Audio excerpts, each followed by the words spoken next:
J'ai appris cela dans un restaurant. C'est le poulet le plus savoureux que j'ai jamais goûté de ma vie. Je vais utiliser 3 grandes poitrines, bien nettoyées. Je les coupe ainsi en cubes moyens en essayant de les faire de la même taille. J'ai déjà tout coupé, je réserve le poulet ici à côté pendant qu'on continue la préparation.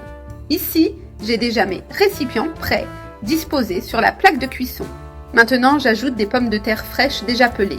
Je les coupe en demi-lune avec une épaisseur uniforme pour qu'elles cuisent de manière homogène. Et je fais une couche de pommes de terre au fond de chaque récipient en couvrant bien. Maintenant, j'ajoute un peu de sel par-dessus pour assaisonner légèrement. J'ajoute aussi du poivre noir fraîchement moulu pour rehausser la saveur. Ainsi, les pommes de terre sont bien assaisonnées dès le début. Par-dessus les pommes de terre, je vais mettre de l'oignon pour parfumer. Ici, j'ai coupé un oignon rouge en fines lamelles, idéal pour la cuisson au four. Maintenant, je prends le poulet que nous avions réservé tout à l'heure. Je dispose le poulet dans les moules en l'organisant par-dessus les oignons. Je le dispose bien pour que tout soit bien couvert. J'ai déjà réparti le poulet uniformément dans tous les récipients. Et maintenant, on va ajouter un peu de beurre sur le poulet.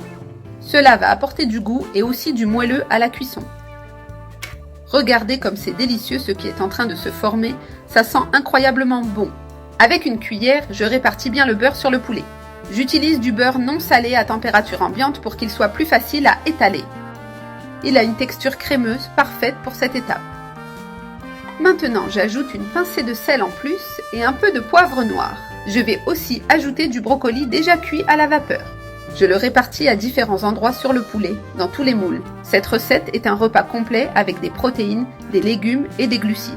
Maintenant, je le réserve pendant que je prépare un mélange spécial pour napper. Dans un bol, j'ajoute 2 œufs frais. J'ai aussi 100 g de yaourt nature.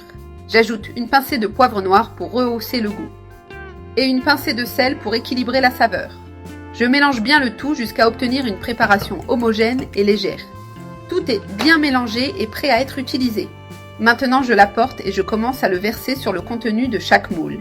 Ce mélange apporte de l'onctuosité et une saveur spéciale lors de la cuisson. J'en mets un peu dans chaque récipient en répartissant uniformément. Cela transforme vraiment le plat. C'est vrai que c'est spectaculaire une fois cuit.